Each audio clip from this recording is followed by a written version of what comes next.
Hi guys, my name is Suchi Gupta. I'm a credit risk consultant and today we've come up with a new video on the risk management module. In the risk management module, today I'm introducing a new topic that is called hypothesis testing. Now, what is hypothesis testing?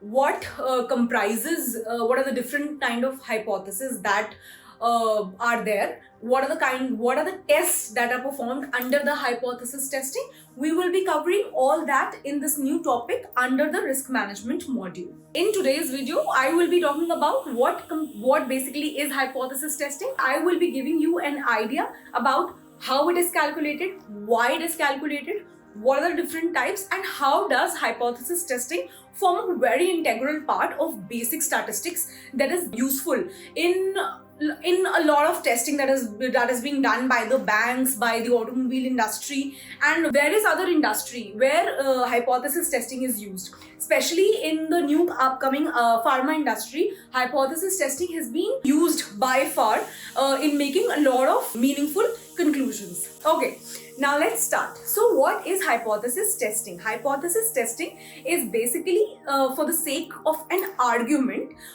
It's a statistical test that is performed to check whether the argument that is being made about what has happened, what would happen, or what might happen is true or not. To put it in very simple terms, hypothesis testing is just a statistical way of inferring an argument that is made on the population. Now, there is no way to prove this, that if it is true for the entire population, so it might be true or it might not be true. Therefore, a statistical test is performed to draw meaningful conclusions that can be true for the entire population. Okay, I know at first it sounds a little confusing, but it's a very simple concept to understand. For example, now the doctors in the pharma industry are saying that rats that are there in North India, when they die, they lead to plague. For the sake of an argument, it's an assumption that is being made. Now, you can't check this assumption on the entire population of rats in North India. Right? So in order to draw the conclusion, you need to make a sample. You need to have a sample of the population on which you can perform the test and conclude whether this is true or not. Correct? Now, let's take another example. The weather forecast, people are saying that the maximum amount of rain that falls in say South India is in the month of August. In the entire year, the maximum amount of rainfall that happens in South India, say Kerala, is in the month of August. Now, what you have to do, you have to pick up a sample of months, say for 60 years from now, in order to draw the conclusion.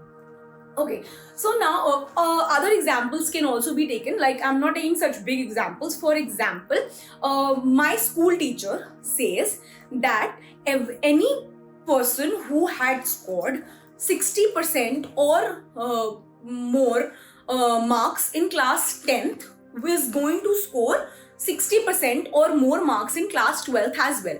So now these are argument bases in order to check for the entire population. Okay, you need to draw this from the sample.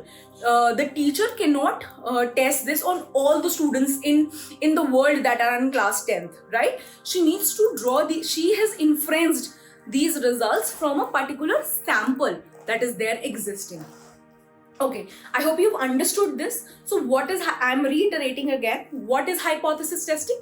Hypothesis testing is a statistical test that is performed to check whether the inference that is being, is performed to infer that the argument that is being made is true or not. Simple terms. Now, to conclude, basically what I'm trying to say is that hypothesis testing is a statistical test that is performed on a sample of population to draw meaningful results or meaningful inference about the population. Giving a last example, that suppose there's a teacher who assumes that 60% of the population that comes in his college is from a lower middle class. Now, it's an assumption that needs to be tested.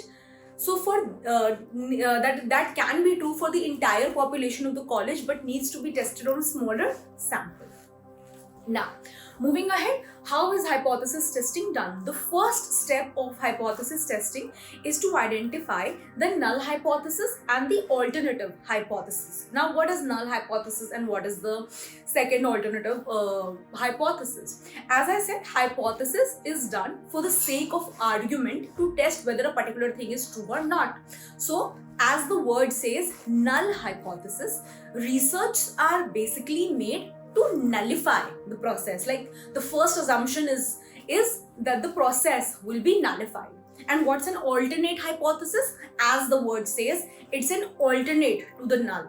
That is, whatever is going to be true for null, the opposite is going to be the alternative hypothesis. Now, let me explain you this through a very simple example. Suppose there is a manufacturer of flour who says that on an average, the bag of, and he sells his flour by weight, and he says that a bag of flour is supposed to weigh 40 ounces. Now, what he is saying, that on an average, the weight of the flour that he is manufacturing, the bag of flour, is supposed to be 40 ounces. So my null hypothesis will be that the average weight of the flour package is 40 ounces. And what will be the null hypothesis? It will be the opposite of what will be the alternative hypothesis? It will be the opposite of null hypothesis, that the weight of the flour bag is not equal to 40 ounces. Okay, now once you have the idea of what is a null hypothesis and what is an alternate hypothesis, I'll tell you the steps on which this hypothesis testing is done. Let's talk about the steps that are involved while calculating hypothesis testing. There are various tests, various steps that are involved in order to conclude the result from hypothesis testing. The very first step that we have discussed in this video is defining the null and the alternative hypothesis. The second step is performing the test. Now, there are various tests that we perform that are chosen at different time periods depending upon the result that you want to infer. So there is Z test, there is T test, there is chi-square test. We will be talking about each and every tests that are there available in hypothesis testing in the upcoming videos. The third step is that once the test has been performed, you look at the p-value. Now, p-value is the probability of observation that shows you what the result basically has been inferred upon. We will also be talking about p-value in great detail in the upcoming video. Once these things are fulfilled, then you draw conclusion whether your null hypothesis has been rejected or you have failed to reject the null hypothesis. As I said, the researches are made to nullify. Therefore, either you reject the null hypothesis or you fail to reject the null hypothesis. If whatever you are stating is true, then you fail to reject the null hypothesis. That means, in other words, that it's accepted. And if whatever you are stating is not true, then you reject the null hypothesis.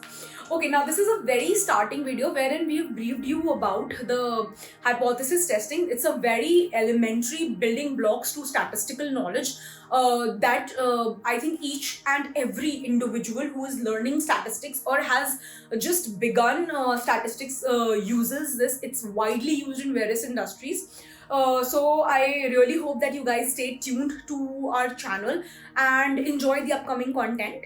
We're on LinkedIn, Facebook, Instagram. Please join us, help us increase the community. You can also log into our website that is mentioned. You can also log into our free blog post that is available. Please reach out to us, leave a comment section below to encourage us. That's it, guys. Like, comment and subscribe to our channel. Thank you.